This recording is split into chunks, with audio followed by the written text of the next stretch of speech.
É que tá, genopensene, pelo menos o que eu tô elaborando, tentando entender aqui, é o pensene pessoal correspondente à ideia inata. Então, assim, a gente está pensenizando o tempo todo. E nessa pensenização, provavelmente, contém esses genopensenes. Mas não necessariamente a elaboração ou a formulação da ideia em si. Pelo menos eu distingo, apesar de ele ter colocado na sinonímia ideia inata, que é uma aproximação simples, eu penso que não é exatamente a mesma coisa. Então, por exemplo, na infância, a pessoa pode estar com esses genopensenes, mas não necessariamente há uma elaboração de ideias de maneira consciente, lúcida, porque a consciência, a evolução da consciência, a cosmoética, não. Mas ela pode já trazer aquele, do ponto de vista homeostático, né? Ela já pode trazer aquela carga positiva de genopensenes ali com ela está manifestando. Por exemplo, vamos pegar aqui o meu caso, a tua pergunta, casos pessoais.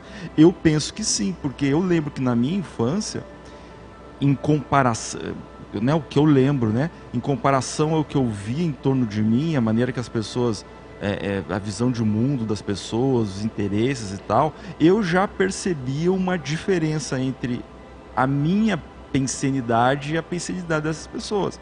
Então, até que ponto já não era uma genopensenidade?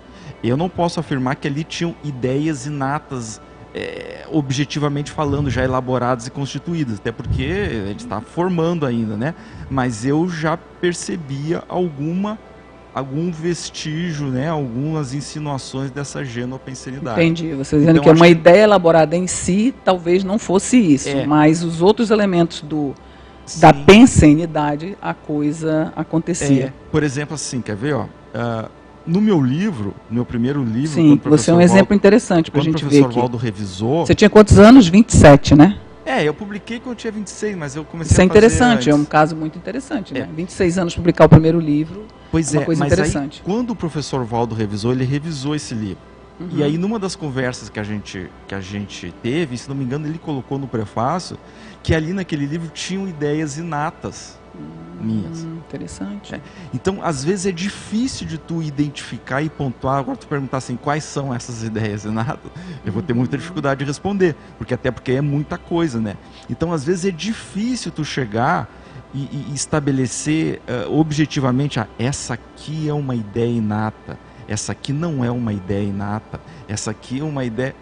Eu acho meio complexo. É complexo. Mas de qualquer forma, eu acho que há uma sutil diferença. A genopensenidade, como ela falou ali, do pensamento, sentimento, energia, pode estar manifestando, predominando mais um do que o outro e tal. Agora, para chegar na ideia inata, eu acho que já há uma especificação, já é uma formulação, uma coisa mais... Uma minudência sofisticada do negócio, né? já. Em relação a GESCONs... Ideias inatas e GESCONs, vamos lá. Eu tenho uma visão também que é pessoal também, né? Opinião, ninguém precisa concordar comigo, que é assim. Eu vejo que, claro, quanto mais a pessoa lê, né, e lê tudo, mais ela está estimulando o seu mental soma e aquilo favorece a recuperação de cons, favorece ideias inatas e tudo mais. Só que é importantíssimo a gente estimular e manter estimulando a questão da capacidade das pessoas pensenizarem e pensarem pela cabeça própria, pela própria cabeça. E estimular a criatividade. E não ter um conservadorismo, um cientificismo, que qualquer coisa que saia um pouquinho da curva, não pode, corta, tesoura, não, porque qualquer, não sei o que. Então, eu acho que isso é uma coisa que é necessária em termos de GESCON, e aqui engloba todos, livros, artigos, verbetes para enciclopédia, que a gente tem visto muita coisa diferente, muita coisa nova, criativa, mas é importante a gente manter atenção a isso, né? De evitar o cientificismo, que é a parte patológica da ciência, evitar a repressão, às vezes, em nome de uma aparência, né, para socin, fazer média, boicotar ou cortar certos processos de inovação e de criatividade, que está diretamente ligado às ideias inatas das pessoas.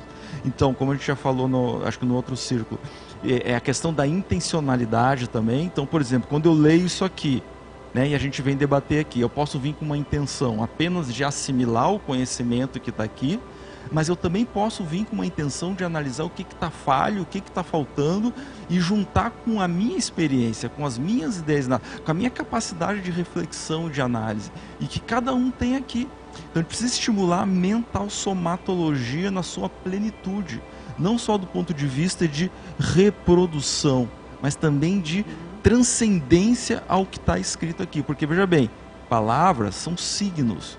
Muita coisa que o professor Valdo produziu aqui, legal, ótimo, enriquece, mas são signos do ideário dele, como está aqui na Pensata, o auto-ideário. Agora, veja bem, está ali escrito, né? Auto-ideário inato.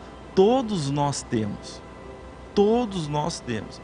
E aí, se a gente ficar muito condicionado a só ir no vácuo do que já está estabelecido, a gente perde muito das ideias inatas, muito.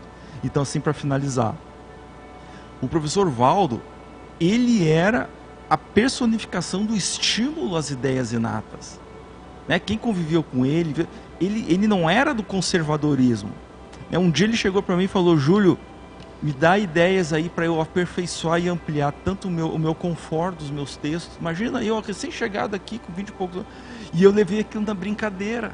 Eu dizendo, tá de zoeira, brincando com a minha cara, né?